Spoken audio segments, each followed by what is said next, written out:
슬퍼하고 힘들어하고 그렇게 살아갈 때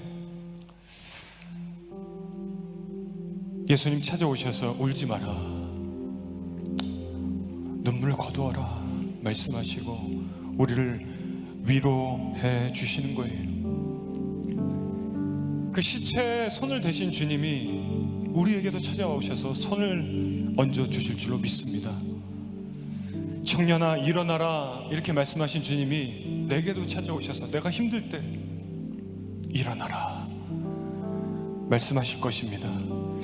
여러분, 참 놀라운 것은요, 이 나인성 과부가 이 죽은 아들 때문에 예수님을 만난 거예요. 이 일이 없었으면 예수님을 만나지 못했는지도 모릅니다.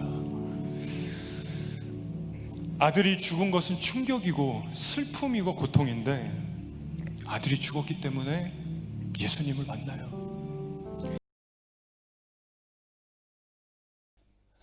하나님께서 이 시간에 은혜 주실 줄로 믿습니다.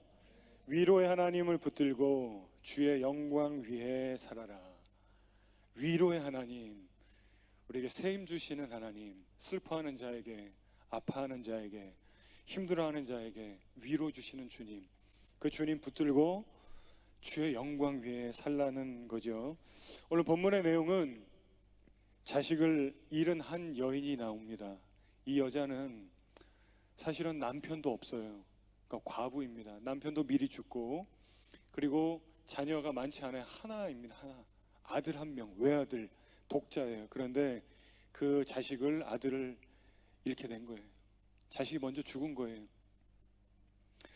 오늘 본문의 내용은 이 아들이 죽어서 장례를 치르는, 어떻게 보면 장례식의 현장입니다. 여러분, 장례식 가보면은 우리가 얼마나 슬픕니까? 정말 유가족들에게 말 한마디 하기도 어렵고요. 저도 장례식을 갈 때마다 굉장히 긴장해요. 특히 장례 예배를 이렇게 인도하면은 제가 얼마나 긴장을 하는지요.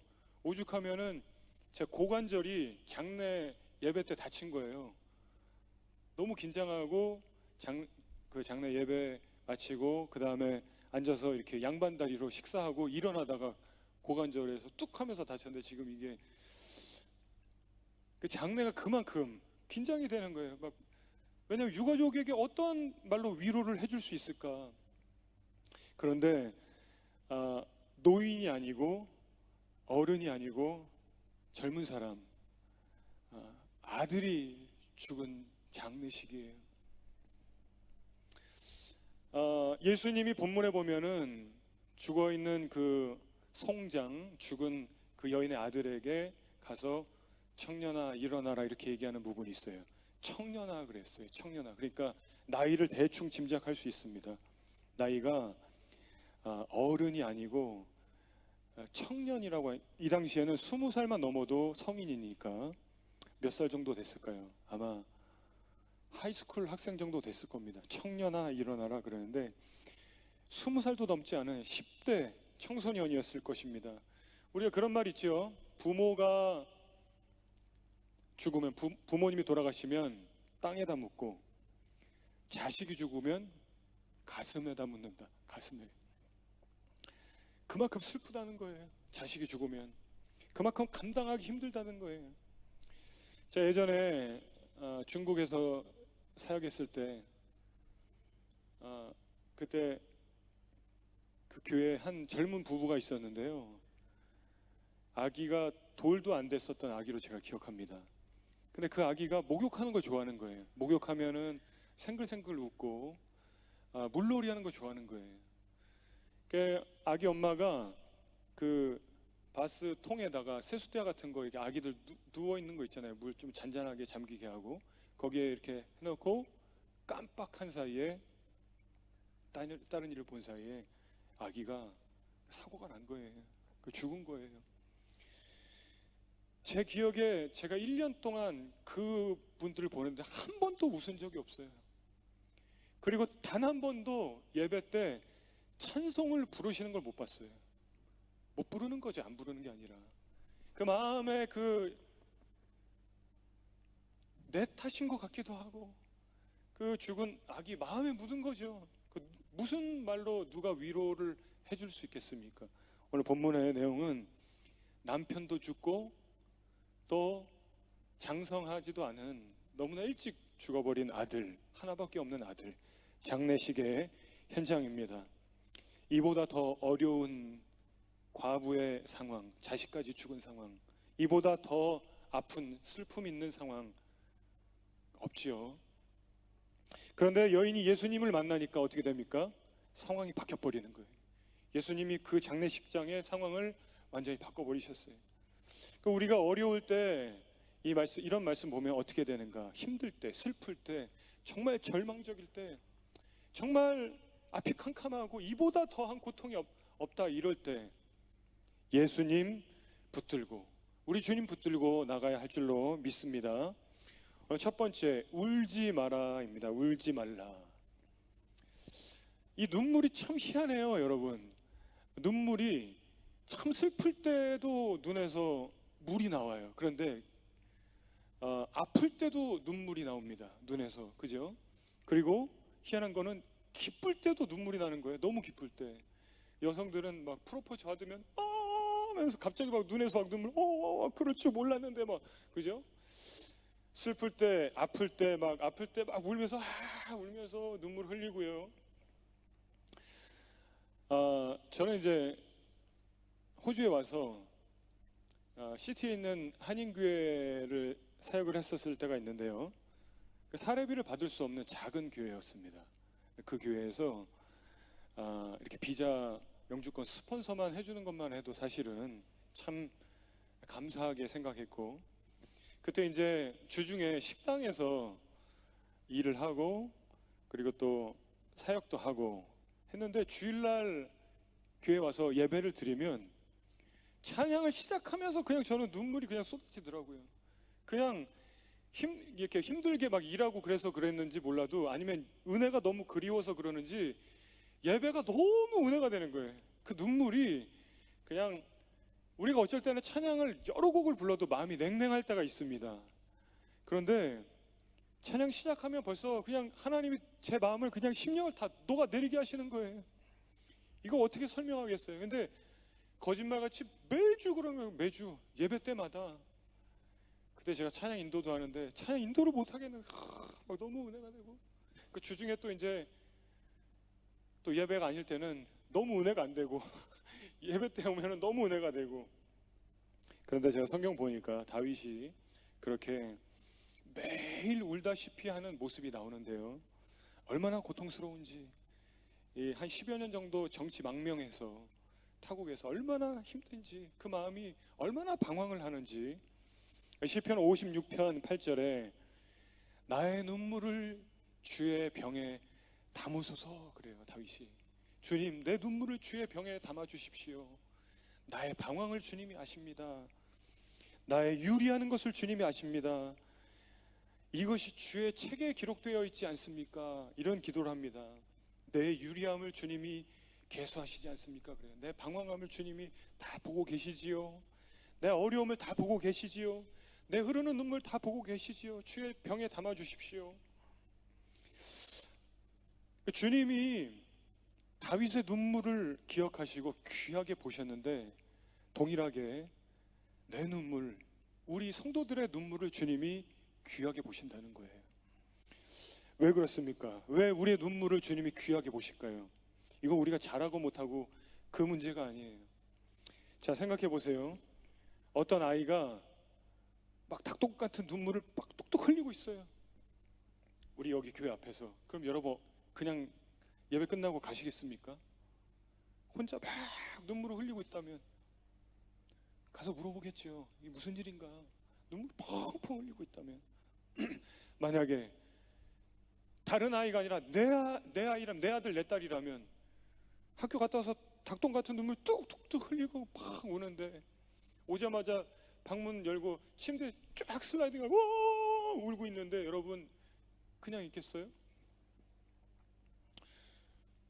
우리 에스더가 기억나는지 모르겠지만 한 3년 전에 그런 적 있어요. 집에 오자마자 갑자기 2층으로 막 올라가더니 방문 딱 열고 침대에 쫙, 왜 그러니 에스더? 아빠라면 그렇지 않겠어요? 부모님, 에스더 왜 그러니? 자전거가 없어. 자전거. 왜? 난 자전거를 못 타. 왜 그러니? 내일 자전거 타러 가야 되는데 학교에서 난 자전거를 못 타. 에스더, 가자. 아빠 자전거 사줄게. 내일까지 배울 수가 없어. 야, 아빠 가르쳐 줄게. 아빠 엄청 잘 가르쳐 줄 수 있어. 그리고 그날 자전거를 사서 조립하고 한쪽 발 땅에 대고, 자, 그 다음에 이쪽 발 하고, 자, 스텝 2. 제가 그때 자전거 그 티칭 메소드를 개발해냈어요. 사실 그때 우리 애써한테, 야, 아빠는 잘 알아. 그러면서. 왜? 딸이 오는데. 그럼 그냥 지나칠 수가 없는 거예요. 그리고 다음날 에스더는 학교에서 자전거를 잘 타고 왔는데, 집에 온 에스더를 보니까 여기 바퀴 자국이 있더라고요. 어떻게 된 건지. 여러분, 주님이 우리의 하나님 아버지이십니다. 우리의 눈물을 보세요. 우리 고통당할 때, 아파할 때, 힘들어할 때, 슬퍼할 때. 그래서 히스기야의 눈물을 보시고 어떻게 하십니까? 생명을 연장시켜 주시잖아요. 15년을 생명을 더해 주셨습니다. 그러니까 성도의 눈물은 부모가 자식에게 일단 잘하고 못하고 그거는 두 번째 문제예요. 잘못을 떠나서 아파하고 슬퍼하고 눈물을 흘리고 있으면 주님이 우리의 기도 설명 듣지 않아도 어떠신가요? 다 아십니다. 어떤 상황인지 다 아시고 뭐라고 말씀하시지요? 울지 마라. 오늘 본문에 이 여인에게 예수님이, 여인아, 울지 마라. 이 여인이 잘한 거 있을까요? 없습니다. 뭐 기도 많이 했을까요? 예수님 처음 봤어요. 지금 이곳에서. 근데 예수님 오셔서 불쌍히 여기시고, 여인아, 울지 마라. 우리 12절입니다. 한번 12절 말씀 한번 보시겠습니다. 성문이 가까이 이르실 때 사람들이 한 죽은 자를 메고 나오니 이는 한 어머니의 독자요 그의 어머니는 과부라. 그 성에 많은 사람도 그와 함께 나오거늘. 장례식이에요. 죽은 아들을 사람들이 이렇게 메고 가는 거예요. 그 앞에, 맨 앞에 죽은 아들의 엄마가 있습니다. 우리 13절, 주께서 과부를 보시고 불쌍히 여기사 울지 말라 하시고, 예수님께서 그 과부를 불쌍히 여기시고 그리고 울지 말라 그러시는 거예요. 이 여인의 상황은 어떤 뭐 비즈니스를 하다가 잘 되고 안 되고 이런 상황이 아니에요. 뭐 병이 있다가 없고 이런 문제도 아니고, 돈이 있다가 뭐 요즘에 어렵다, 뭐 명예가 있었는데 잃어버려, 이런 문제가 아니에요. 아들이 죽은 거예요. 아들이 하나밖에 없는 아들. 남편이 먼저 죽었을 때 그 고통이 어마어마했을 텐데, 그래도 힘을 낼 수 있었던 이유는 아마도 아들을 보면서 소망이 있고, 아들을 보면서 힘을 얻고 그러고 지내고 있었는데, 아들을 또 잃어버린 거예요. 너무 빨리 아들이 죽은 거죠. 아무것도 기대할 수 없고 다 끝난 것 같은 그 여인의 절망적인 상황, 비참한 상황, 소망 없는 그 상태, 예수님이 울지 마라 이렇게 말씀하시는데, 중요한 것은 그 주님은 바로 지금 오늘 우리에게도, 우리가 힘들 때, 어려울 때, 말할 수 없는 고통 가운데 있을 때, 우리의 마음 속에서 눈물이 막 흐를 때 울지 마라, 울지 마라, 나를 불쌍히 여기시고 그렇게 말씀하신다라는 것입니다. 우리 마태복음 12장 20절에 보면 우리 이사야의 말씀을 인용한 내용이 나오는데요. 상한 갈대를 꺾지 아니하고 그리고 꺼져가는 심지를 끄지 아니하니, 그 다음 내용이 중요해요. 꺼져가는 심지를 끄지 아니하니, 상한 갈대를 꺾지 아니하니, 이것을 하기를 심판하여 이길 때까지 하리니. 상한 갈대를 꺾어버리지 않고 꺼져가는 그 심지 끄지 않는 이것을 심판하여 이길 때까지, 예수님 다시 오실 때까지 그렇게 하신다는 거예요. 여러분, 갈대가 멀쩡할 때는 얼마나 당당합니까? 딱 서 있어가지고. 그런데요, 갈대가 상하면은 사람들이 밟아버리는 거예요. 왜? 갈대는 뭐 길거리에 널렸기 때문에 누가 그것을 소중하게 여기지 않습니다. 근데 주님은 상한 갈 때 꺾어버리지 않는 그러한 분이라는 거예요. 꺼져가는 심지, 이제 곧 꺼져요. 그 심지. 그러면은 바꿔버리죠. 그냥 후 불어버리고 새 걸로 갈아버리죠. 그런데 꺼져가는 심지를 귀하게 여긴다는 거예요. 누가 그렇게 합니까?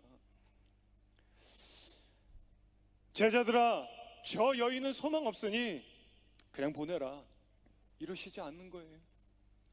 지금 해야 할 사역이 많고 중요한 사역이 많으니 꺼져가는 심지 빨리 바꿔버려, 시간 없다, 그러지 않는 거예요.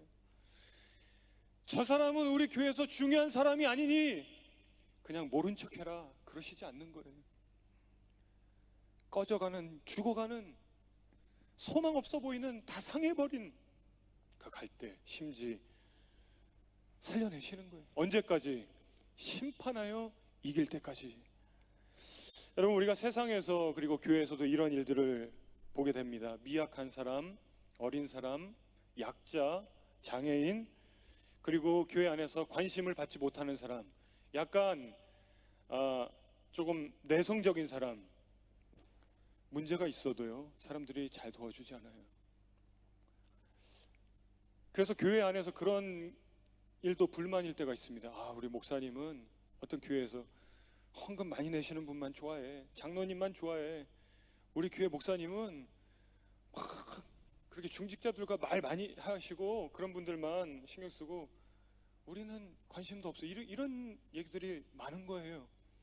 약자, 미약한 성도, 조용한 사람, 작은 자, 그들이 문제가 생겨서 울고 있고 그 마음속에서 그 눈물이 막 흐를 때, 주님, 내 눈물을 주의 병에 담아 주십시오.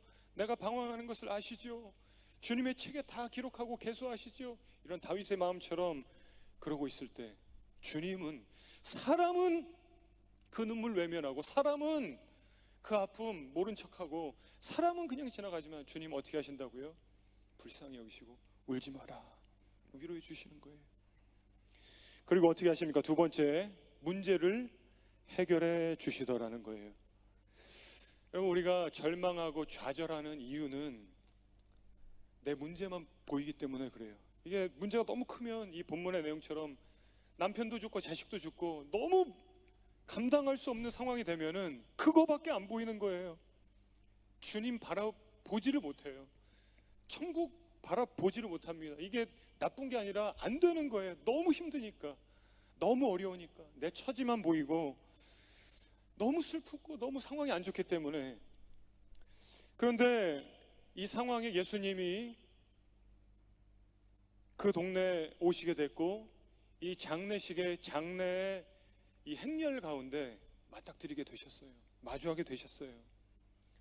사실은 예수님이 찾아가신 것입니다. 왜냐하면은 이 나인성 과부의 얘기는 마태, 마가, 누가, 요한복음, 사복음서 중에 여기 누가복음에만 기록이 되어 있어요. 그러니까 누가는 이것이 중요하다라고 생각하고 이 성령의 감동으로 말씀을 기록했겠지요. 예수님이 우연히 갔을 때 장례가 아니라 예수님이 그곳에 찾아가셨어요. 그 여인을 찾아가셨습니다. 그래서 우리가 분명히 알 수 있는 내용들이 그 다음에 또 나오는데요. 자, 14절 한번 보시면, 가까이 가서 그 관에 손을 대시니 맨자들이 섰는지라. 예수께서 이르시되, 청년아, 내가 내게 말하노니 일어나라. 예수님이 그 슬퍼하는 그 장례의 현장에 가셔서 뭐라고 말씀하십니까? 일어나라 그래요. 일어나라. 사실은 다 끝난 거예요.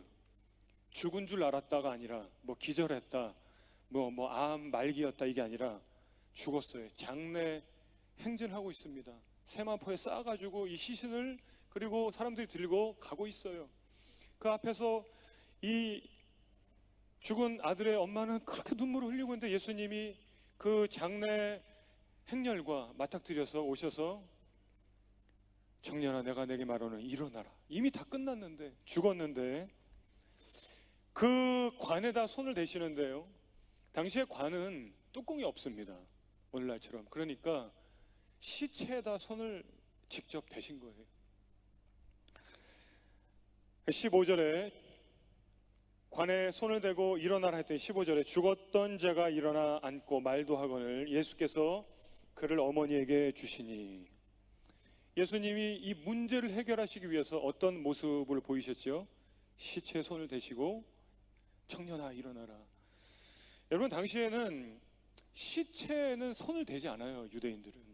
그 레위기 22장에 보면은 부정한 것은 손을 대지 않아요. 시체에는 손을 대지 않아요. 그러니까 나실인의 규례도 보면은 머리에 삭도를 대지 않고, 그리고 포도주를 마시지 않고, 그리고 부정한 것에 손을 대지 않는 거예요.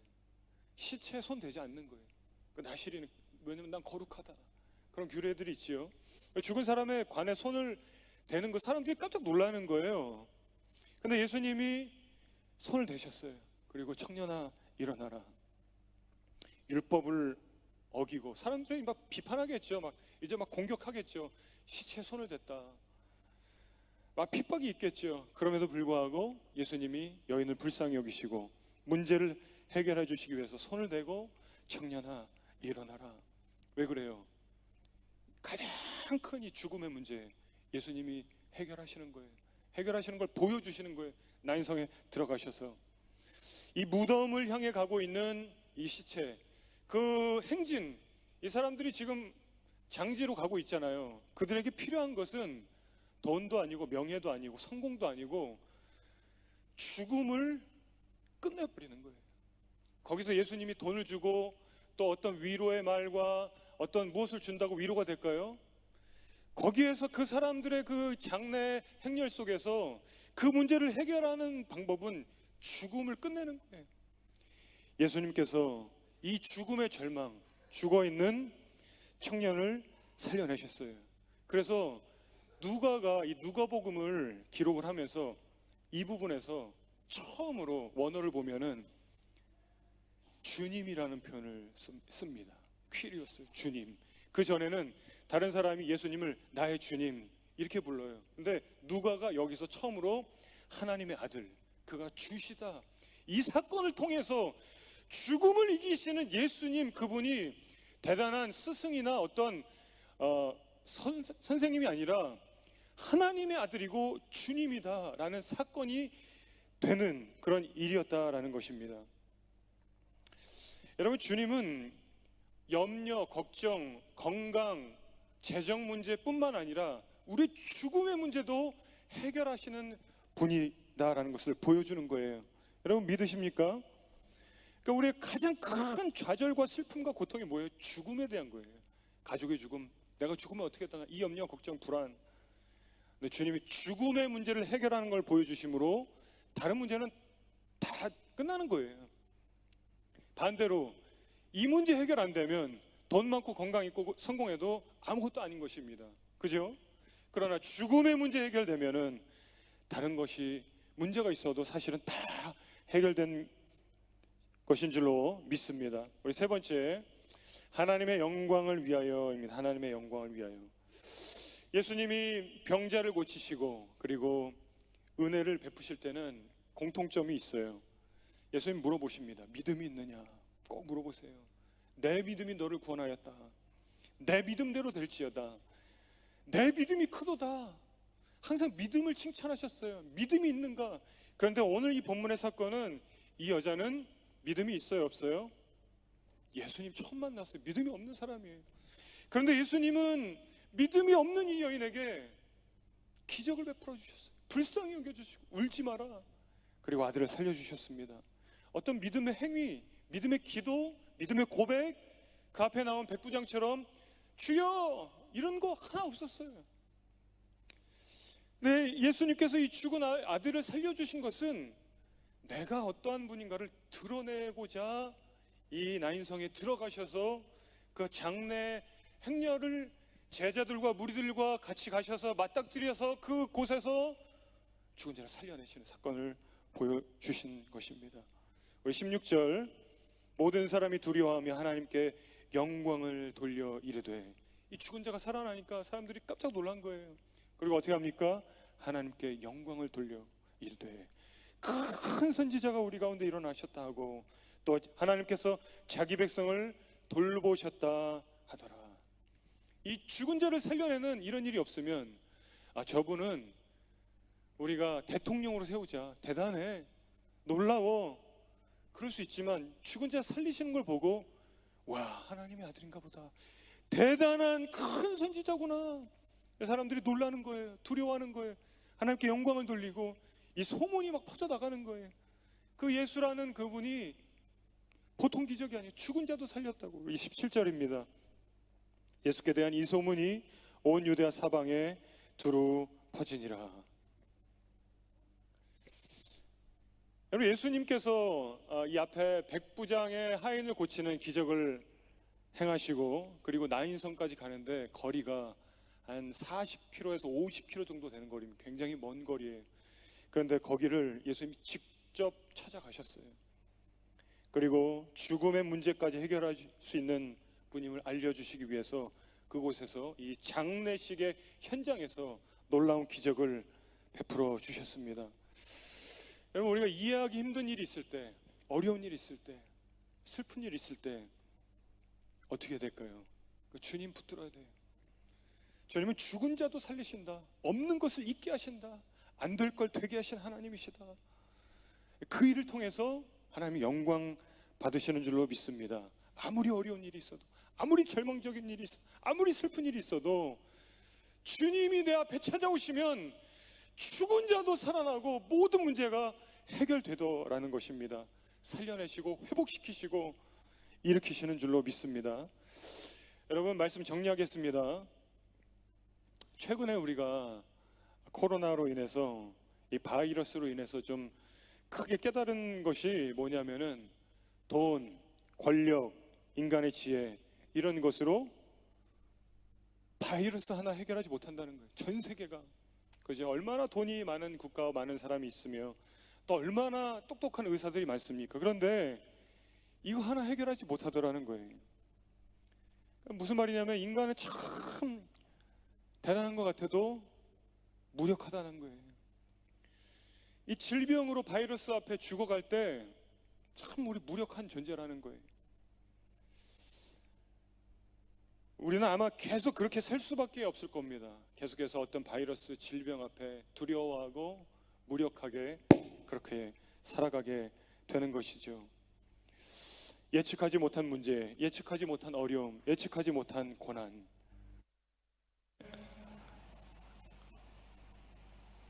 슬퍼하고 힘들어하고 그렇게 살아갈 때